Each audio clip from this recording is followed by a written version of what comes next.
The vote of thanks from the Ogunbanjo family is going to be done by Chief Bimbo Ogunbanjo, who carries the torch not just in the legal sphere, but also as a former president of the Nigerian Stock Exchange, lawyer, industrialist, and member of the Metropolitan Club. Bimbo Ogunbanjo. And lest he remind me, I must say before he gets here, he followed his father also to Igbobi.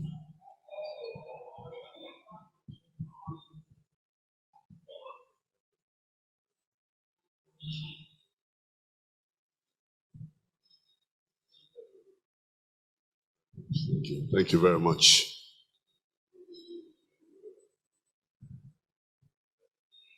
The president of the Metropolitan Club, Mr. Fola Adeola, OFR MNI, our revered elders of Table 1, the past presidents of the Metropolitan Club, kindly permit me to, distinguished ladies and gentlemen, kindly permit me to stand on already well-established protocols due to the exigencies of time.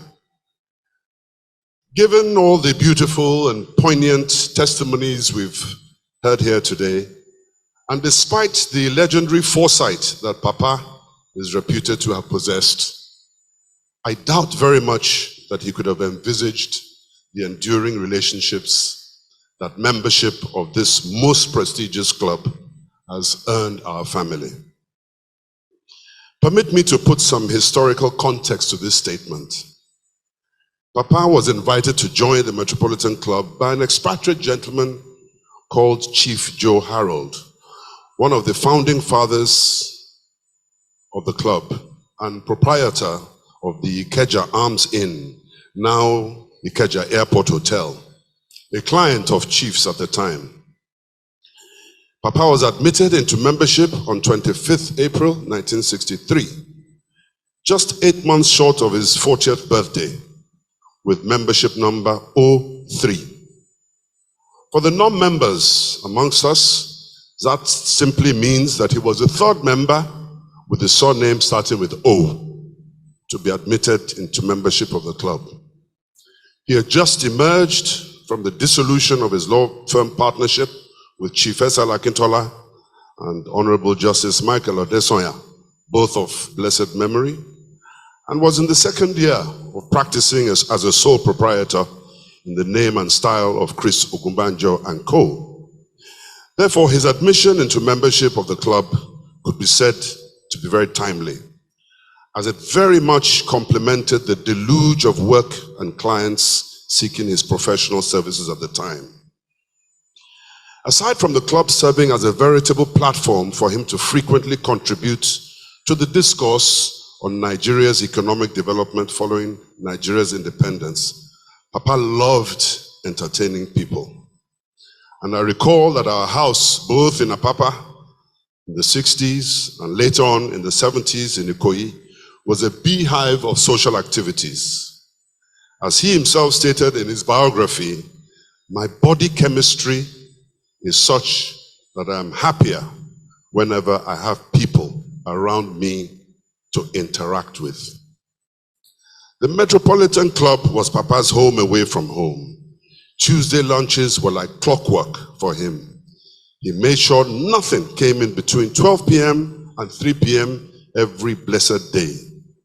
If you ventured to ask him if he was attending the Tuesday lunch, his short and loud reply was most certainly. He routinely invited the CEOs of his investee companies as well as senior lawyers of the firm to club lunches, and of course, this exposed them to the club's conventions and put them in good stead preparatory to applying for membership if they so desired. He also made sure he participated as much as possible in all club functions, especially the club Christmas party, where the entire family would attend with him. He loved wearing his smoking tuxedo suit and would adorn either a green bow tie if he was in a pensive mood, or red if he came to dance.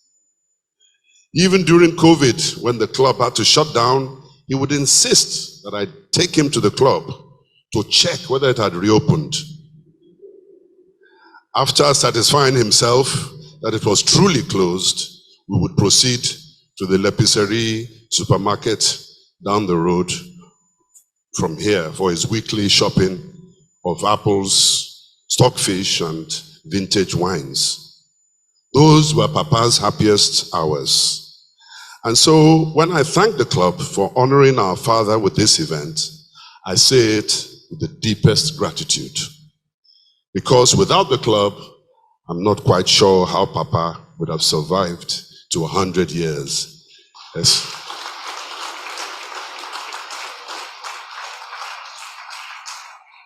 Especially after the passing of his life partner, our dear mother, 19 years earlier.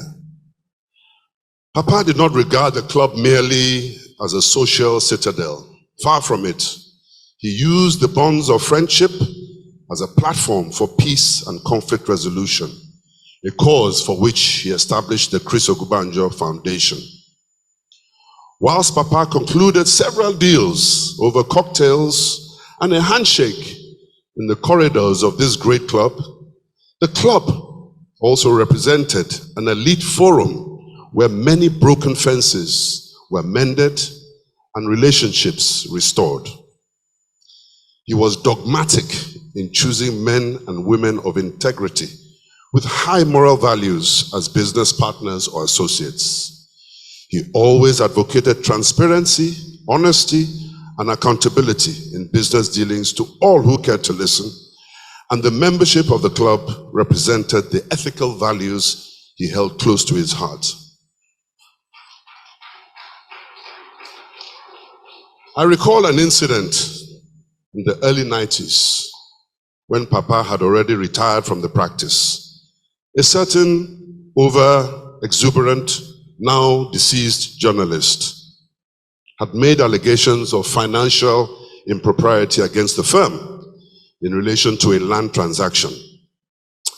The fellow proceeded to institute vexatious legal proceedings against the firm, but rather than allow the courts to adjudicate and determine the dispute, the man went on a prolonged smear campaign, using his media privileges to impugn the integrity of the firm during the pendency of the matter in court. Of course, the claim was completely frivolous and unfounded and was being vigorously contested by our firm and the chambers of F.O. Akinrele and Co. It was nevertheless to his dear friend, Chief Philip Asiodu, and certain other elders of the club that Papa turned to intercede and call the young man to order. It did not require more than one engagement for the journalist to withdraw the claim from the courts and subsequently offer an unreserved apology to Papa for the unwarranted distress he had caused. In closing, distinguished ladies and gentlemen, and on behalf of the family of Papa Christopher Oladipo Ogunbanjo, I wish to thank you most warmly for honoring our father with this esteemed reception. On our part, we fervently pray that the club will continue to grow from strength to strength, whilst imbibing the ideals and values of its founding fathers. The Metropolitan Club is the last bastion of the nation's intellectual elite and should remain the repository of role models for the business and political leaders of tomorrow. God bless you all, and thank you all for your attention. Thank you.